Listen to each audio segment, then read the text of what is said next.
Welcome to the Wealth with Notes podcast. I'm Sierra Davis, a private fund manager and asset manager in the note investing space, and a wife, a mom, born and raised in Kansas City. And this show is about one thing: building wealth through private financing and note investing.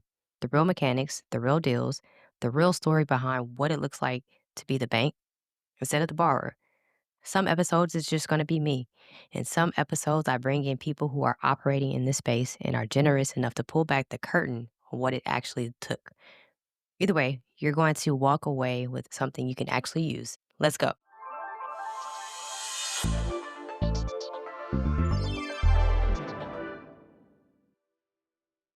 Nathan, welcome to the show. And yeah, tell us who you are. I appreciate being here. I love talking about notes. I like just getting into the nitty gritty, all the stuff. It's been so good. And we've met a couple years ago, and I've been impressed with what you've been doing. I got started 2009. Um, Back then, when I first got started in notes, I'd come from a real estate background, like a lot of people do. And I didn't like being a landlord, and fix and flip was great, but a lot of work. So for me, when I found out about notes and when I was kind of first introduced to it, I started creating notes at the very beginning. So we had all these properties and we were selling these properties on terms. So unbeknownst to us, we were creating notes. We didn't know Uh-huh. that's what they were called. We didn't know anything about it. We just thought this was a better way to go than being a landlord. Because when you're a landlord, you've got all the property maintenance to take care of, property taxes, all those different things you got to deal with. And with the project we were running with at the time, I didn't have an operating budget to work with. So really, this was like kind of our only option, our best option, better than just like wholesaling these properties out because that was the other option and it Uh-huh. wasn't a great one. So this was a more profitable thing to do. But that's how I got started, was just creating these notes. Didn't know anything about what I was doing. Worked with an attorney that I don't think he knew a whole lot about what we were doing either. Made it up as we went along. Most of the properties I was dealing with were in Ohio, Indiana, and Michigan. Mostly in Ohio, actually. And so we are figuring out. We heard about this thing called land contracts Uh-huh. and how those worked. Um, I think there's a lot of great advantages to land contracts, so I'm a big fan. I know Dave's not, which is kind of a funny thing. We still talk about that today, but it just that's how you get going. You just dive in and start moving, and then it moved from there into non-performing notes. Bought a lot of those over the years, and worked them through to one end or another. Wholesaled some of them, just working through those. And then the latest and greatest is now I run a fund where we just buy performing notes. Nice. And more often than not, I'm actually going to the people that are creating notes. So Mm. it's kind of coming full circle Yeah. where I was the guy on that end. Now I'm the guy on the other end where I'm just buying out what somebody else has created. And it's been a ride. It's been a lot of fun. And now we've got the conference as well. So all kinds of great stuff, but it's been a great journey. Do you think that having that experience kind of shaped you to kind of know exactly how to be a seller and how to be a buyer as well? Oh, absolutely. And it's like anything in life, we have our experiences and those add on each other. And Uh-huh. as you learn something, then you learn something else. And then those things all build together. So I don't think I would have gotten into notes if I hadn't done anything with real estate. I started with fix and flip and then went into rentals and then went into notes. Uh-huh. For me, I it's a very logical kind of progression Yep. where I see how the one thing prepared me for the next. And then in the non-performing prepared me to figure out how to do the performing, and just one thing after another. And that it just keeps growing on itself. So yeah, lots and lots of experience over time every time it always shapes who you become. And so that's culmination, I think. And we're not done yet. Yep. There's many years to go. Absolutely. So there's a joke around the industry that you're the Canadian Nathan. There's a lot of Nathans out there. How did you get into the Midwest region? And would you say that's a benefit of note investing, being able to be anywhere and being able to kind of do things outside of the States in this space? For sure. Yeah, I kind of made up the name myself, the Hmm. Canadian Note Guy, and it took because I live in Canada. So Hmm. everything I do is in the US, but I live in Canada. And I think that speaks exactly to that. This is part of what I like about this business is you don't have to be local. and I'm living proof of that because I'm not local to anything. You know, over the years, I've thought about it. I think I've been to 2 of the properties where we bought the note, and one of those, it was like a family vacation. Mhm. It happened to be in Tonawanda, New York, and Wow. that's just, like, about 20 minutes away from Niagara Falls. So I was at Niagara Falls with my family. I'm like, "Hey, guys, do you wanna go see one of the houses Yeah. on one of the notes we bought?" And so we went down just to check it out because, "Oh, wow, that's kinda cool." That was the first one I'd ever actually seen in person. The Oh, other one, um, was a note on a property in Chicago, and that one I only went to go visit after the foreclosure had taken place hmm. because we had squatters in there and I had to go and deal with it. So then I got to be hands-on on that one, kind of hands-on. I got to go and look at it. I Hmm. didn't actually touch anything, but I Yeah. got to actually see it. So it's extremely rare that Yeah. I actually ever lay eyes personally on any of these properties, but which again speaks to how universal this is. What do you know now that you had to learn the hard way? Goodness. I mean, right from the note creation days, how to create good paper. Mm. That's a big one. Like if you're going to sell something on terms, how do you structure that? What makes good terms? What are not good terms? Even due diligence, like right down to that of how to evaluate your borrower and to know who they are and are they a good bet going forward. So many different things. So Mhm. it very much just a line upon line kind of a thing. Yeah, I definitely think that's really good, especially with, like, the paper, aspect. There's a wild, wild west out there, so, um, Yeah.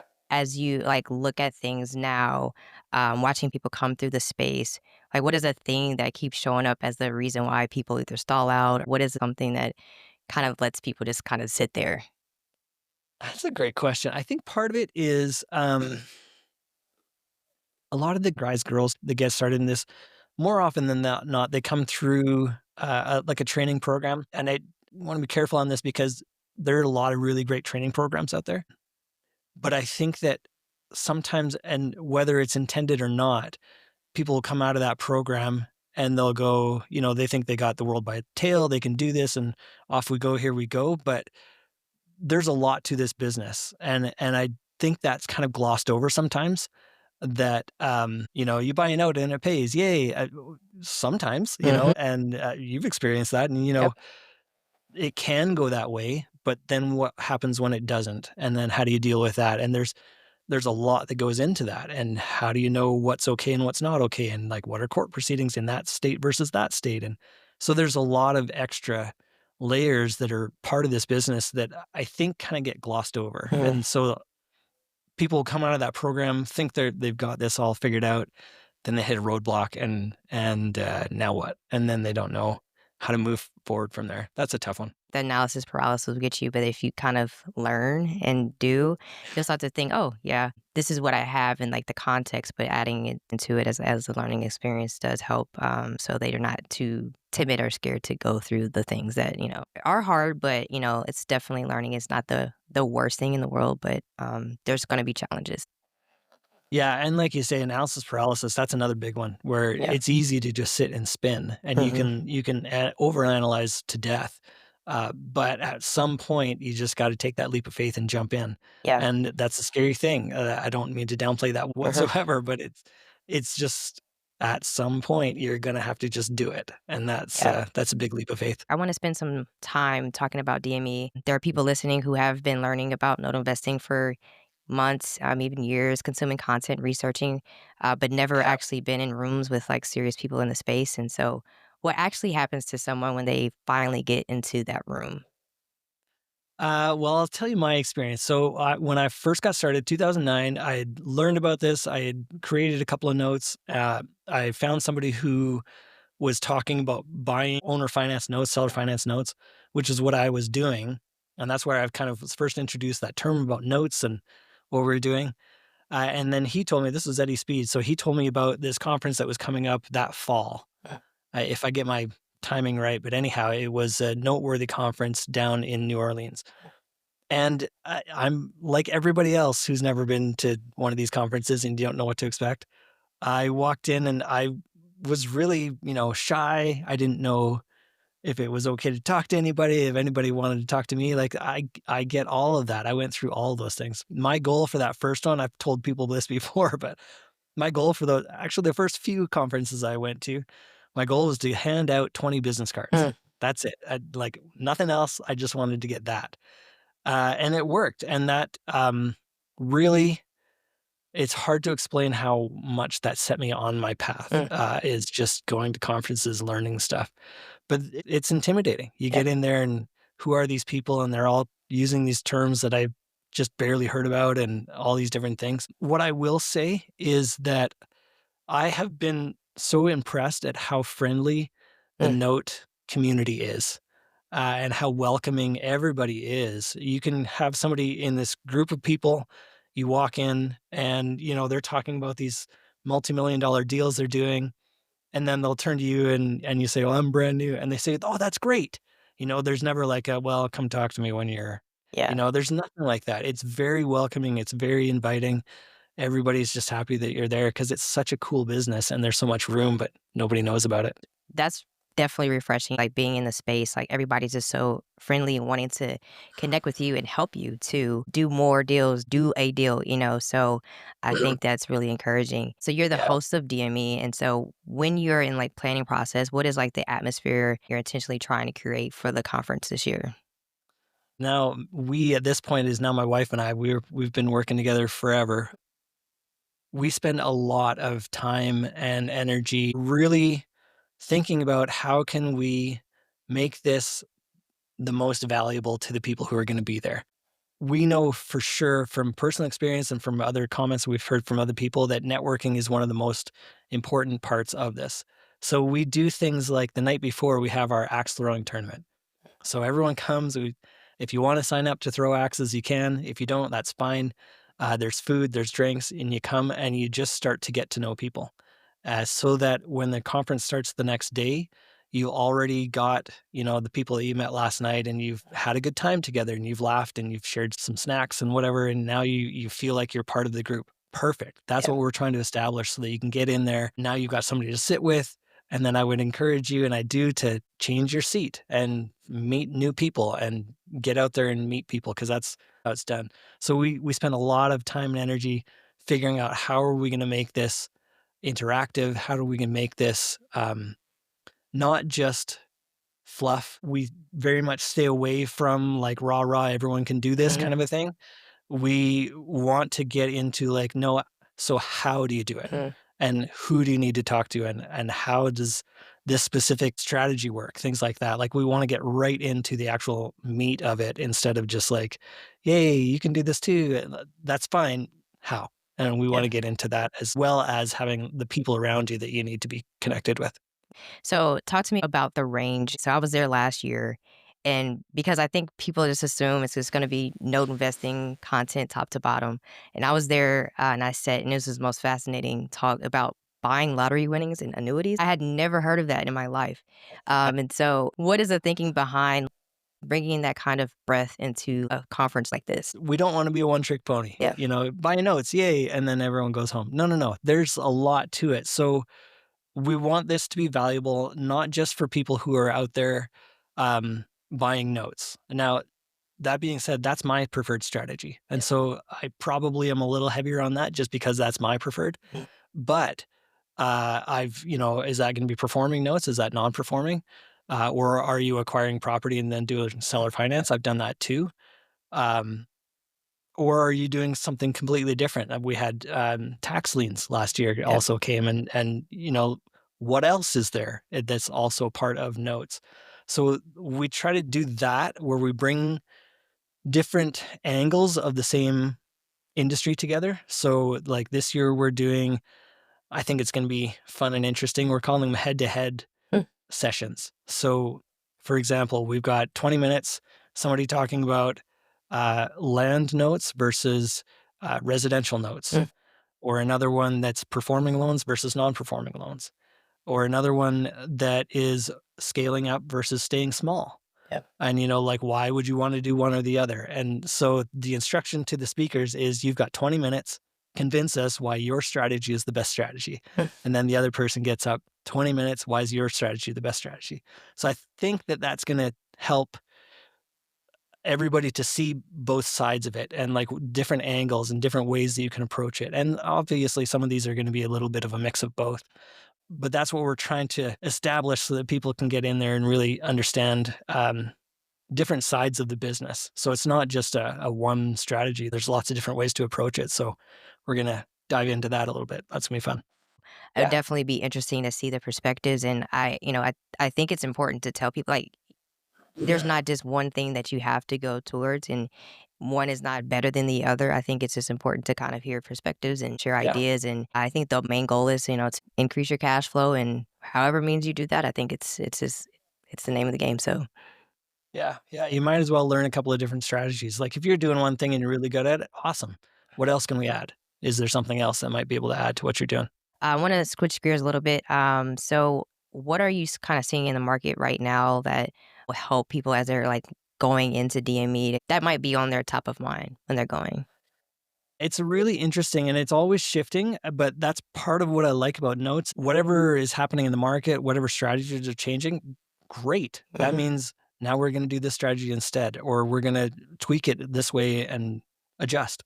And it's really easy to do. I think it's actually easier to do that in notes than it is with real estate. For years and years, it was all about non performing loans. And then today, I think it's kind of getting back to before, 2007, where seller finance notes are a huge market.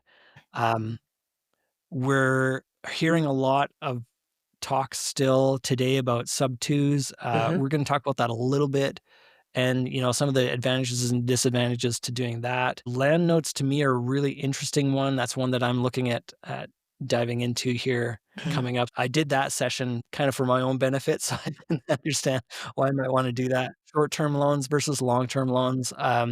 There's lots of different ways. So the short-term ones I think are really timely kind of strategy to be looking at. Land notes have always been around, but I think there's a lot of advantages today than there were 15 years ago. And then seller finance, I think those are probably the top three that just kind of keep your ear to the ground. Because if you don't know how any of those work or why one is a good strategy right now, it's definitely something to learn about.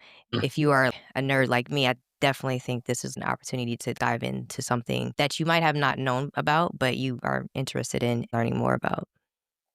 And again, that's what we're trying to create is just come and learn about maybe something you didn't know. Or it's something that you know, but then the speaker says something and you're like, oh, I didn't think about it like that. Yeah. And then it can set you on a whole new path. If you had anybody who is listening to this, had their 2 days at DME, what do you think the conversation should be, and what do you want them to be talking about after that? Ooh, great question. So, first thing that I would say is as you walk away from DME, before you get to DME, I actually recommend still using paper business cards. Mm, So like those are the ones because from my experience, and if somebody's a tech wizard, maybe that's different, but I'm not that old. But I find that with the paper cards, those are the ones I hang on to. And then when I receive one of those cards, I make notes right on the card. So mm, I know who it is. I know, what we need to talk about next week so that I have that as kind of my catalyst of what to do for next week. If it's just like somebody shares their contact information and it goes into my contacts in my phone, I'm never going to see that again. I don't know where it came from. I don't know who this person is. I don't have any notes to say, why I should talk to them again. I find that really difficult. To try to mitigate that, I just open up the notes app on my phone and I try to do it there, but I can't type as fast as I can write with my thumbs anyway. And so I recommend going with those paper business cards. Now, you come home with those cards and you've got notes on all of them and everything, do something about it. Actually contact that person, follow up, figure out what is the next step in that conversation look like. Are we talking about, send me your tape of notes? Is it you've got money to lend and I'm looking for cash or vice versa? I'm lending money and you're looking for money. Like there's all kinds of opportunities there, but it's not going to go anywhere yeah, past 2 days if you don't have another conversation. yeah. I carry a stack with me just in my wallet just to make sure that I have them. An older gentleman said, "Where's your business card?" I was like, it kinda, like, threw me for a loop, and, like, I'm a millennial, how dare I have business cards, but ever since then, I was like, "Okay, I need to have business cards," and it's been really key. QR codes are, For me, I think you're right. It's just it gets lost, and having that physical card is something meaningful. And I put my face so you remember me. That's a really good key for everybody listening. Can you share a little bit about when DME is and where it's at?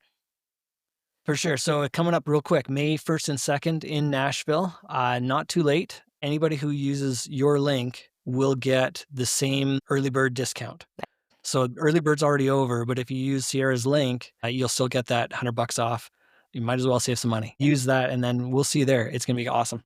The link will be in the show notes for anybody. If you're looking to get into the industry, I just highly recommend this conference, especially from a learning experience. So, my last question I like to ask: what has this industry given you that you simply did not have access to before you found it? Not just a strategy, but how is it being able to help you thrive today? This business for me has been so much about lifestyle, Mm. and it allows me to do things like go on my kids' field trips. After the conference, we're again going with the family. We're going on a 2-week vacation, and I can step away and do that because I work with notes. Yeah. And that's something that I can do from anywhere. Depending on how you set it up, that's more or less work for you. I think, in a word, is lifestyle. Nathan, where can people find you if they're wanting to reach out? Go to the Diversified Mortgage Expo Okay. website. So it's diversifiedmortgageexpo.com. My contact's there if you want to reach out to me directly. Get your ticket and we'll see you there. Thanks everybody for listening, tuning in. Really appreciate it.